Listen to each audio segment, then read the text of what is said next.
The sun rose shyly behind the mountains, gently casting light over the simple rooftops of the village of Pedra Clara. It was a place forgotten by maps, where time seemed to move a little slower. That's where Samuel lived, a quiet 11-year-old boy with wide eyes full of questions no one seemed able to answer. The house he shared with his mother was small, built from old wood, with walls that creaked on cold nights. But it wasn't the poverty that hurt the most. It was the absence. The absence of a father who had left before Samuel even knew how to write his own name.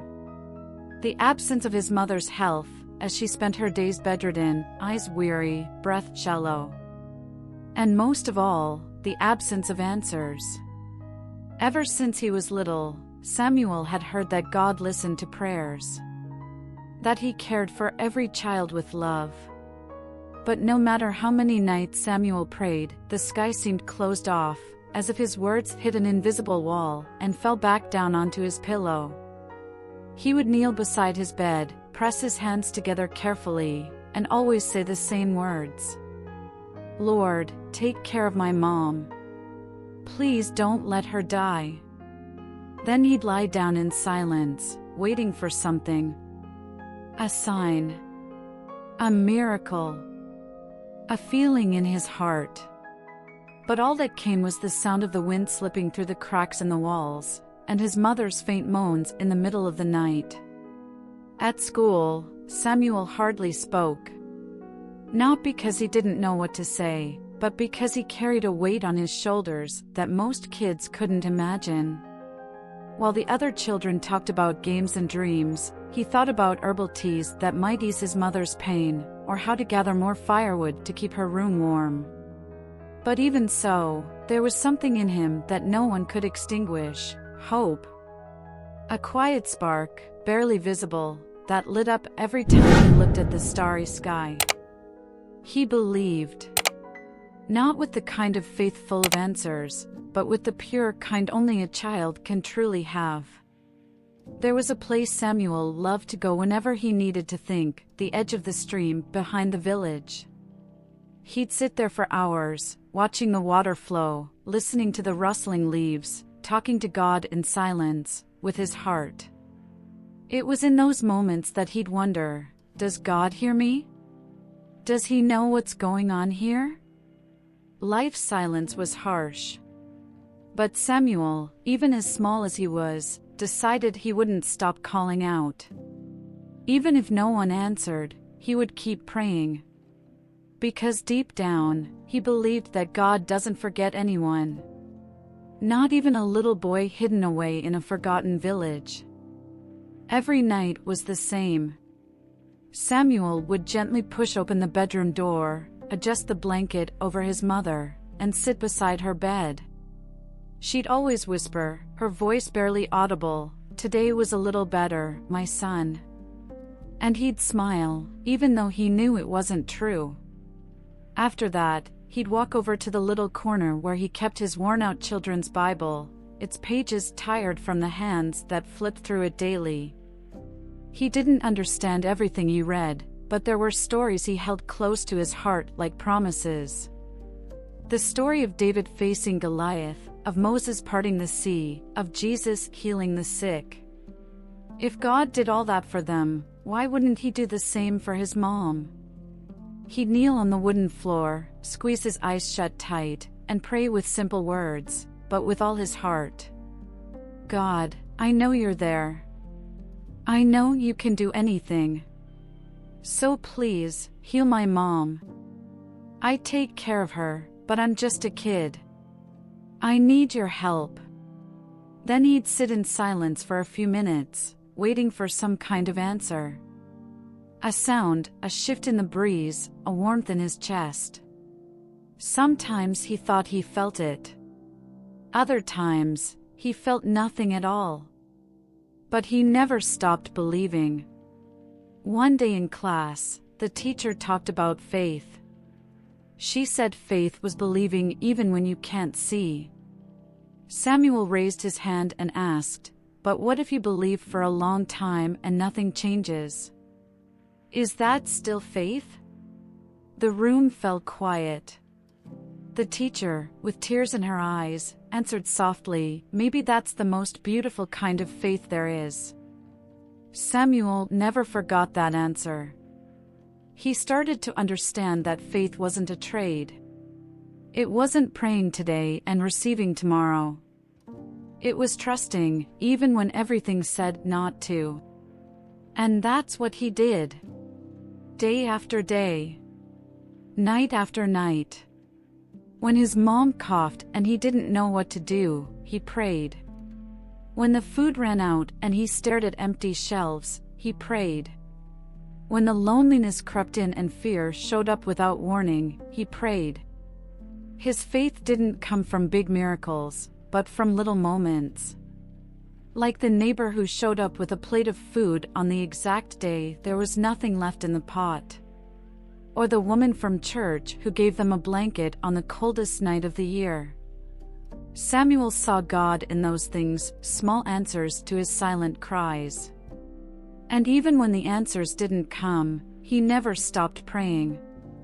Because deep down, he believed that God was listening to every word. And that one day, at the right time, he would answer. Samuel was just a boy. But his faith was big enough to reach heaven. That morning, the sky felt different from the moment the sun rose. There was a heaviness in the air, like something was about to happen. Dark clouds slowly gathered over the village of Pedra Clara, and even the birds, usually loud and lively at dawn, were silent.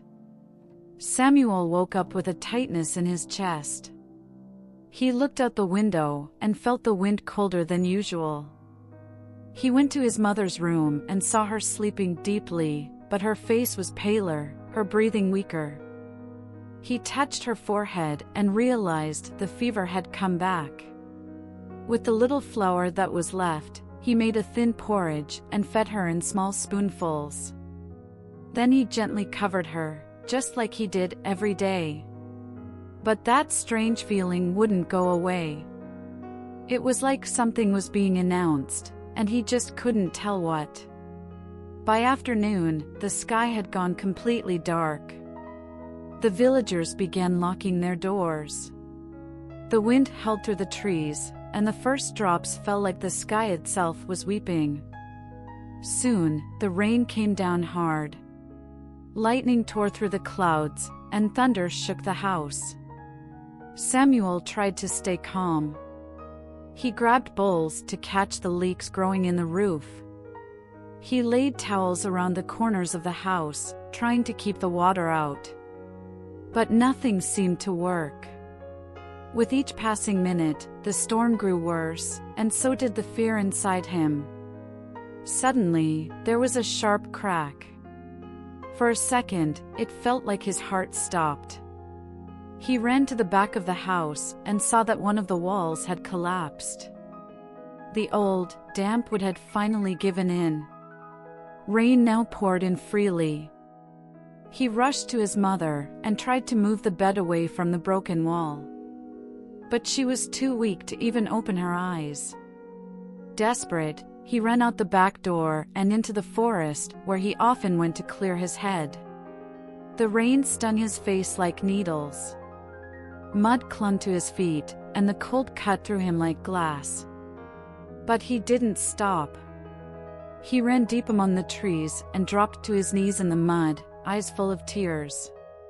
There, alone in the downpour, with his heart in pieces, he cried out, "God, please, hear me. I'm just a kid. I don't know what else to do." The wind seemed to roar in response, bending the trees and shaking everything around him. Samuel wept uncontrollably. He cried out with his heart, with his soul. It was a raw, honest plea, from someone who had lost almost everything but still held on to the hope that someone was listening. And in that moment, when everything felt lost, something changed. The wind paused. The sound of the rain grew faint. And in the midst of that deep silence, Samuel felt something. It wasn't a physical presence. It wasn't a voice from the outside. It was like his heart had been wrapped in something warm, calm, and powerful all at once. A peace he had never known washed over him completely. It wasn't a vision. It wasn't a visible miracle. But he felt it. God was there. He had heard. And the boy understood, sometimes, everything around us has to fall apart, so we can finally hear what God is trying to say. Samuel stayed there, kneeling in the mud, his face soaked with rain and tears. Time seemed to stand still. The forest, once wild with wind and thunder, had fallen into an eerie calm. The leaves that had been dancing moments before now rested, completely still. Even the air felt suspended. And that's when he heard it. It wasn't a voice from the outside, like someone speaking next to him. It was deeper, rising from within, yet surrounding him. A quiet whisper that went straight to his heart. "I hear you, my child." Samuel slowly opened his eyes. The fear melted away like morning fog under sunlight. The pain gave way to a soft presence he couldn't explain, he could only feel it. It was as if the heavy burden he'd carried had been suddenly lifted. He looked around, but no one was there. No glowing figure. No blinding light. Just the unshakable certainty that God was with him. The voice continued, full of tenderness. "I see your tears. I was never far from you." Samuel brought his hands to his chest. His heart beat lighter now. Not because the problems had vanished, but because he now knew he wasn't alone. The loneliness, that hurt worse than hunger or cold, was gone. "Go home," the voice said. "Trust me. I am with you." Samuel nodded, even though there was no one to see it. He got to his feet, legs heavy and clothes soaked through, knees caked in mud. But there was a new strength in his steps. Each footprint in the mud felt steady, filled with quiet resolve. He walked back with something different in his eyes, peace. When he reached the village, something unexpected caught his eye. Despite the storm, a few people were outside. One of the neighbors was at his door, trying to patch up the collapsed wall. Another, Mr. Arnaldo, known for being grumpy and distant, was holding a dry blanket and a bucket of hot soup. And the most surprising thing of all, the village doctor, who almost never made house calls, was kneeling at his mother's bedside, checking her vitals with focused care. Someone had gone to him. Someone had cared. Someone had done something. Samuel stood in the doorway, frozen for a moment, unsure if what he was seeing was real. But it was. All of it. He walked up to his mother. She slowly opened her eyes, and for the first time in days, managed a faint smile. "You came back," she whispered, her voice hoarse. Samuel took her hand gently and whispered back. "And so did God." In that moment, he realized something. God hadn't just spoken to him. God had moved. And he had moved through people. Through the hands repairing his home, the feet that ran to fetch the doctor, the hearts stirred by something greater than themselves. Samuel couldn't explain how. He just knew God had heard him. And that was all he needed to keep going. The days that followed came like a breeze after the storm. There were still leaks in the roof, the pantry was still nearly empty, and Samuel's mother was still battling her illness. But something had changed. Not outside, inside him. The boy's heart, once anxious and weary, now beat with quiet strength. He woke up early, cleaned what he could around the house, carefully prepared his mother's medicine, and spent part of the day tending to the small garden that had always been ignored. For the first time, he noticed the tiny flowers growing between the stones, the hidden colors beneath the dust of hard days. Something had awakened. One morning, as he swept the front porch, a neighbor approached. It was Dona Nelia, an older woman who lived alone and rarely spoke to anyone. She carried a bag with rice, beans, and 2 loaves of bread.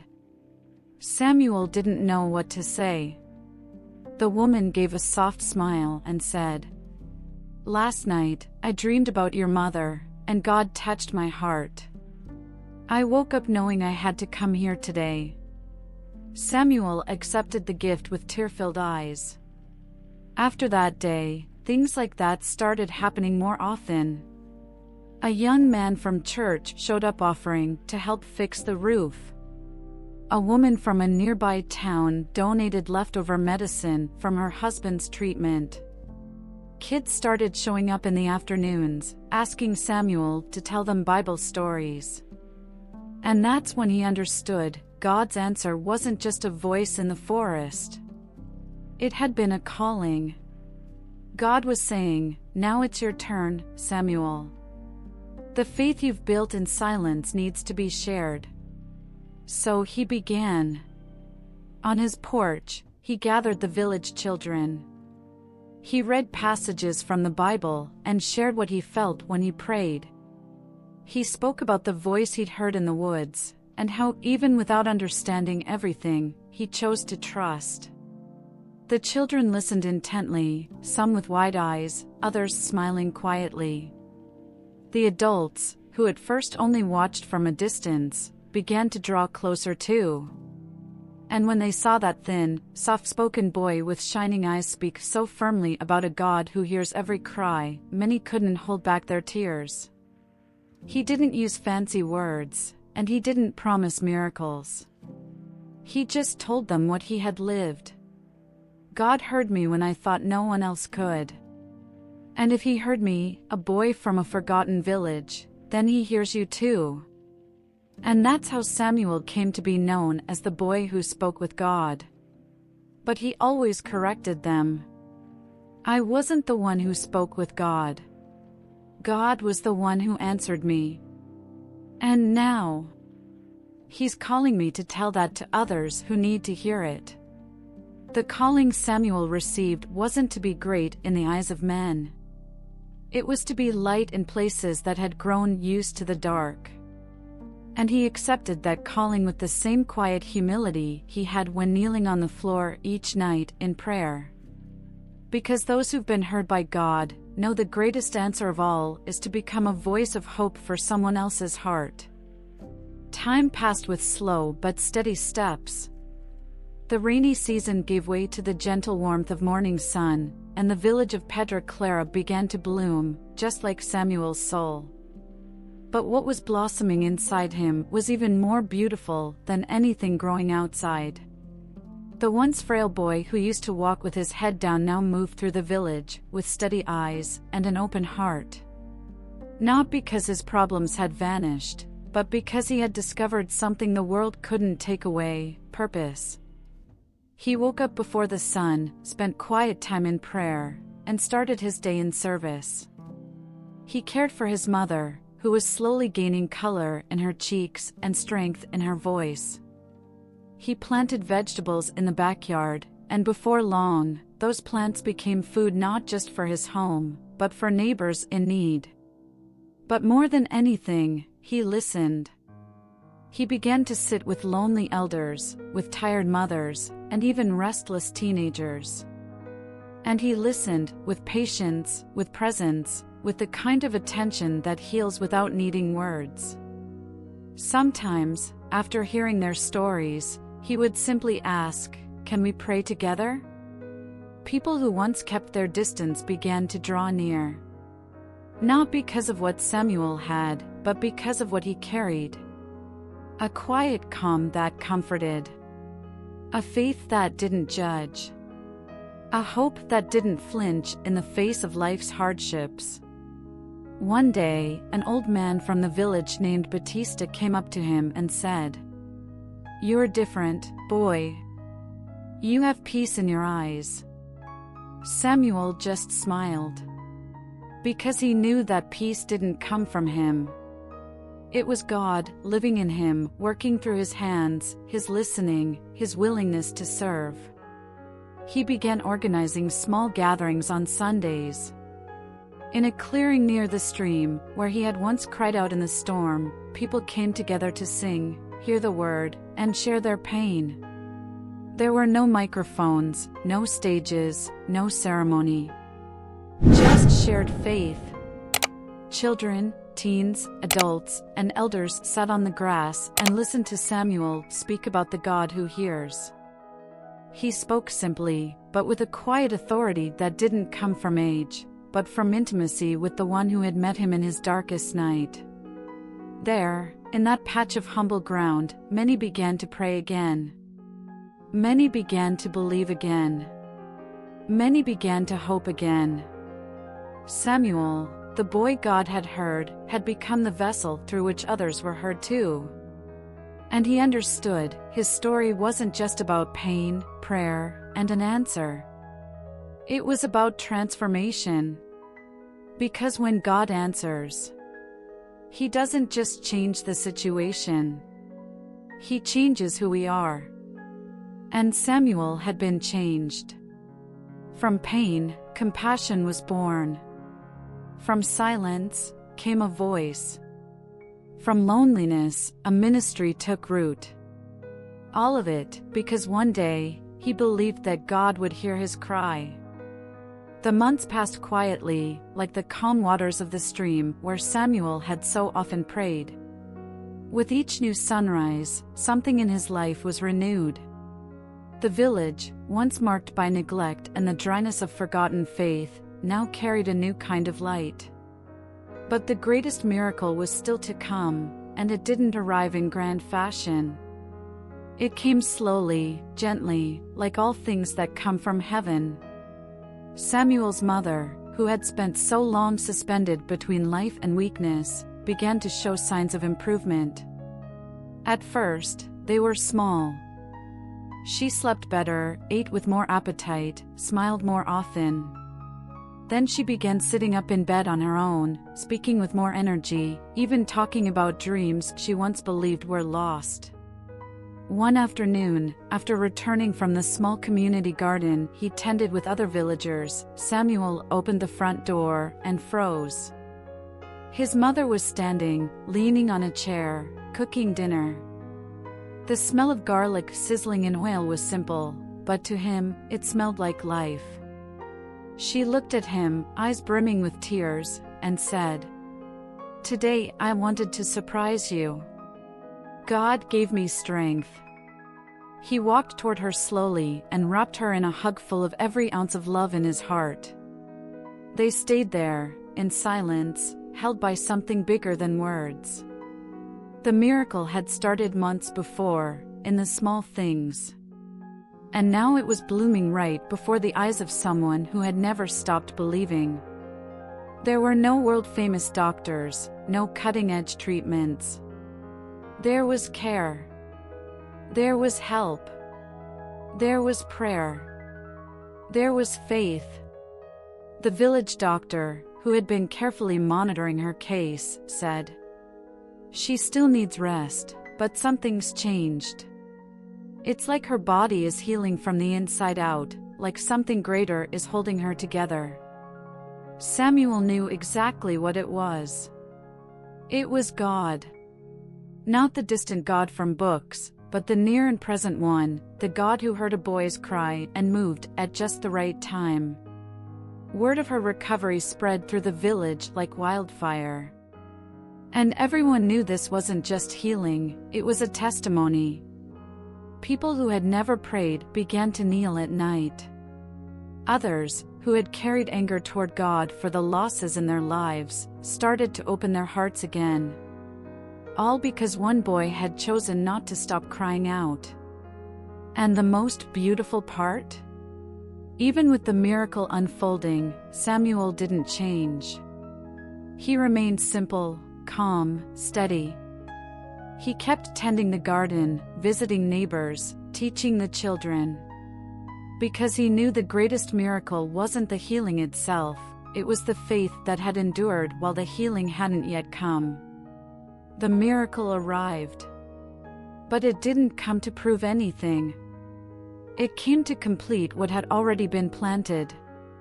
Because when God moves, He doesn't just bring answers, He brings purpose. And now, more than ever, Samuel knew, every tear shed, every night of prayer, every silence endured, had been worth it. The years passed like a gentle wind that sways the leaves without hurry. Samuel grew up. He was no longer the boy with fearful eyes in the face of storms, but a young man with steady steps and a heart full of wisdom. His story had spread to nearby villages, and many would come just to hear him speak. But he never saw himself as someone important. He still walked barefoot along the village trails, carrying the same simplicity as before.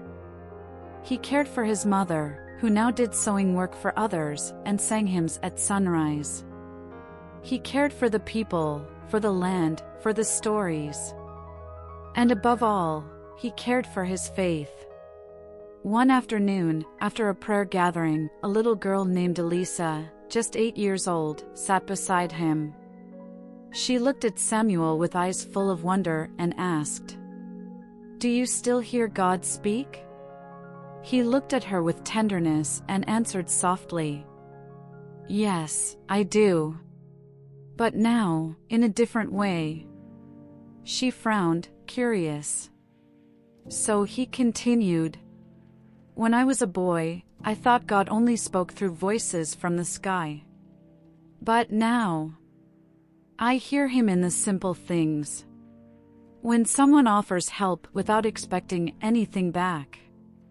When a hug heals a hurt. When silence comforts more than any speech." Elisa stayed quiet for a moment. Then she smiled. And in that smile, Samuel once again saw the presence of God.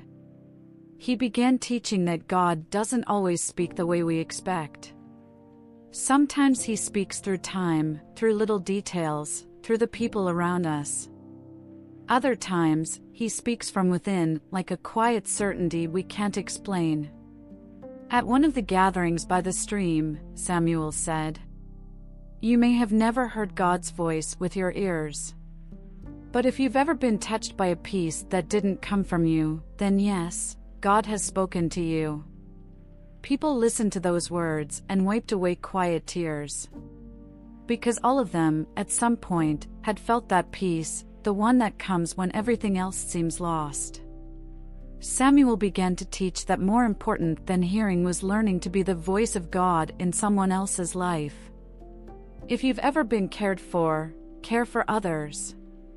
If you've ever been comforted, be someone's comfort. If you've ever been heard, listen to someone in return. And so, the boy who once cried out in the middle of the forest now taught others how to become the answer. The voice he heard that day wasn't meant to be kept. It was meant to echo. And it echoed, in simple gestures, in gatherings of faith, in words spoken with love. Because the voice of God still lives on in anyone who chooses to love. There was a time, years ago, when silence hurt Samuel.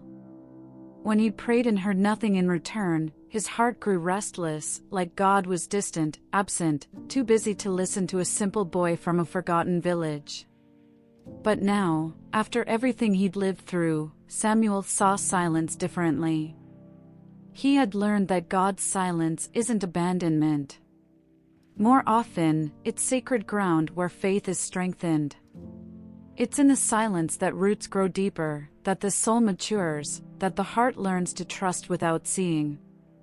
During a meeting with the village youth, a young man came up and quietly confessed, "I've been praying, Samuel. Every day. But I don't hear anything. It feels like God doesn't hear me." Samuel gently placed a hand on his shoulder and replied with calm certainty, "Maybe He's working in silence.